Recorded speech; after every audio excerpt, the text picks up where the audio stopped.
Howdy. Howdy. All right. Hello, everybody. My name is Kyle. This is my first interview for CRE number 5. And today we're going to be talking about the death penalty. So I got a few questions for you here. So I'm going to read you the prompt and then we'll just get going. So a reality of death row is waiting years for the fateful day.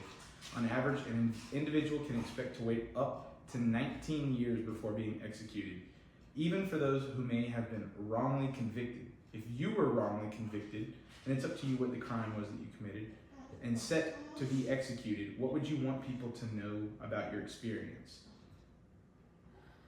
Well, I think first of all, because I don't believe in the death penalty. I don't think that it's a good way to punish people. I would want people to know that I think in our justice system today, where our justice system is set up to be that you are innocent until we prove you guilty, with the way the media is today, that if you're convicted, if people think you committed a crime, they're going to put it out in the media that you're guilty, and it's going to be almost impossible for you to get a fair trial, where you are going to be guilty and that it's on them to prove that you're innocent. And so, and if people have made up their minds already, I mean, you're gonna get convicted. And I don't think that death, the execution, I don't think that is a deterrent to crime. And especially if you're wrongly convicted, you know, you're gonna sit there on death row and you're gonna go through all the appeals processes, and that costs money. And you know, of course, your whole focus all that time is going to be on overturning your conviction, because you know you didn't do it. And so the state is paying for all of this, you know, while this is all going on. And your family's going to suffer because, first of all, you're not going to be there with them. Right. And second is because all of their resources are going to go towards trying to find that if you know, try to overturn your conviction. So it's going to be a pull on their financial resources and their way of life.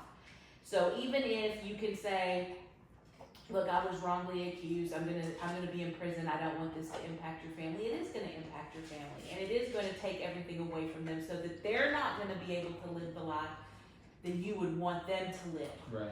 Because all of their focuses, all of their energies, all of their resources are gonna go towards trying to get you off of death row. Right. And it's just it's gonna drain everybody.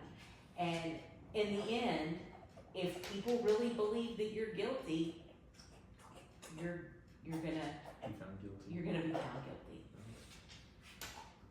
All right. So you kind of touched on the criminal justice system as a whole, and the family impact. Do you think there's any way you can find a way to interpret a wrongful execution as a good death?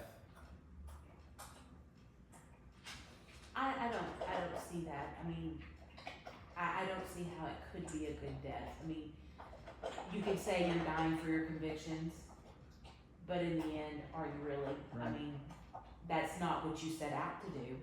Even if you really did, commit the crime, that's not what you set out to do.